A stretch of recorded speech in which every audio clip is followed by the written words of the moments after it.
Radio Libre en Périgord, 102.3. Bonjour, donc je m'appelle Mathieu Simon, je suis vigneron à Montbazillac, sur une propriété de 21 hectares avec mon associé David Notteghem. Depuis combien de temps? Eh ben ça va faire 7 ans, on s'est installé en janvier 2019.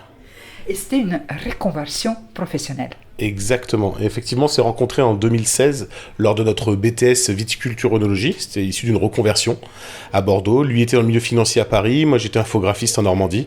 Et on s'est rencontrés lors de cette reconversion et on a eu tous les deux envie de tenter cette aventure, de reprendre une propriété, de faire nos vins, de nous amuser. Et à deux, on se sentait plus fort et on avait plus cette capacité à reprendre quelque chose malgré notre petite expérience.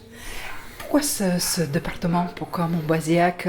Est-ce qu'il y a le choix au hasard? Expliquez-nous l'histoire. Et ben c'est un peu les deux en fait. Au début on cherchait dans le Bordelais, plutôt la partie est, donc Castillon, Côte-de-France. Et on a eu une proposition en Dordogne. Et là, nous, comme nos compagnes comme nous, on est tombés sous le charme de la Dordogne. Et on a continué à chercher en Dordogne et on a atterri à Montbazillac pour notre plus grand bonheur maintenant depuis 7 ans. Au début on avait plein d'idées en tête. On s'était dit, on va tous les deux toucher à tout. On va faire plein de vins qui nous plaisent, on va faire ceci, on va faire cela. Les 2 premières années, on s'est dit on prend en main déjà la propriété.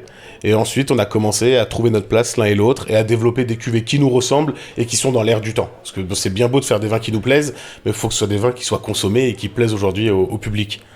Quels sont les goûts d'aujourd'hui quand vous dites qu'est-ce que plaît aujourd'hui au public? Ça tombe très bien, on a une journée très chaude là, il fait 36 degrés à Périgueux.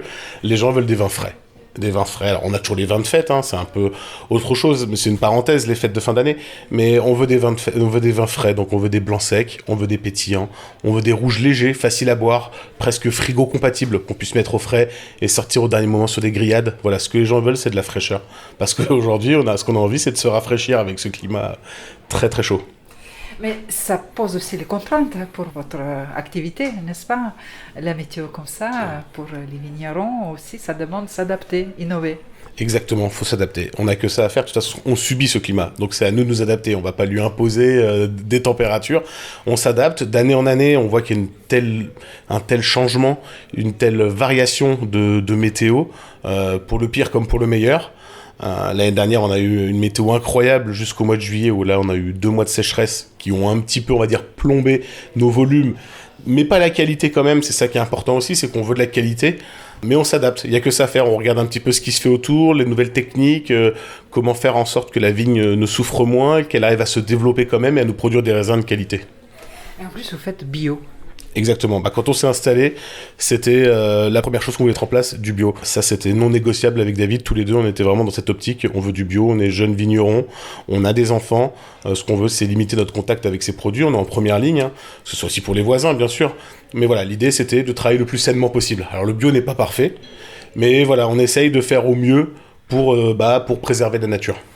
Et en plus, vous avez réduit l'espace parce que vous avez raconté que vous avez espace de combien d'hectares et maintenant vous travaillez un petit peu moins, c'est ça? C'est ça, on a enlevé un tiers là, sur les 2 dernières années. 3 dernières années, on a enlevé un tiers de la surface. On était à 32 hectares quand on a repris, on n'est plus qu'à 21 hectares. Parce qu'on s'est rendu compte qu'avec le bio et ces millésimes très compliqués, 32 hectares c'était trop grand pour le travailler de la meilleure des manières.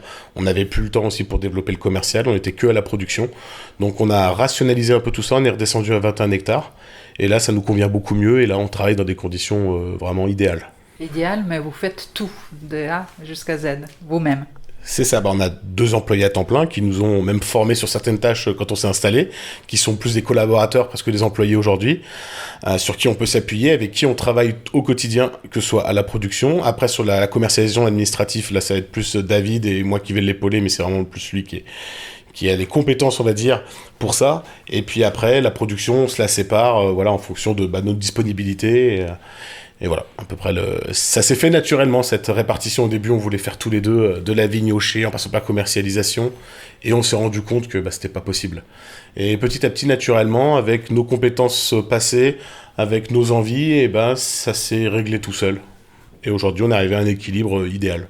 Vous arrivez à vivre? On arrive à en vivre. Heureusement, il y a quand même nos compagnes qui travaillent à côté. Mais bon, on travaille, on fait un métier passion, et c'est ça le plus important aujourd'hui. Le guide Petit Futé vous a trouvé aussi. Exactement, lors d'un salon il y a 3 ans, c'était le salon du bien-être à Périgueux. au Palio. Une personne qu'on connaissait tous les deux avec Marilyn nous a mis en relation, et Marilyn a trouvé l'histoire vraiment intéressante. Elle a voulu en connaître un petit peu plus. Elle est venue à la propriété. Une demi-journée, on lui a expliqué comment on travaillait, on lui a fait visiter, déguster, et elle nous a proposé du coup d'entrer au Petit Futé, et nous c'était chouette, parce que le Petit Futé, c'est quelque chose que David comme moi, on achète depuis longtemps quand on part en vacances à l'étranger comme en France, et de se retrouver dedans maintenant 2 années de suite, ouais, ça fait plaisir. Merci pour votre témoignage et bonne continuation dans vos métiers. Merci beaucoup et bon courage à vous aussi. Radio Libre en Périgord, 102.3.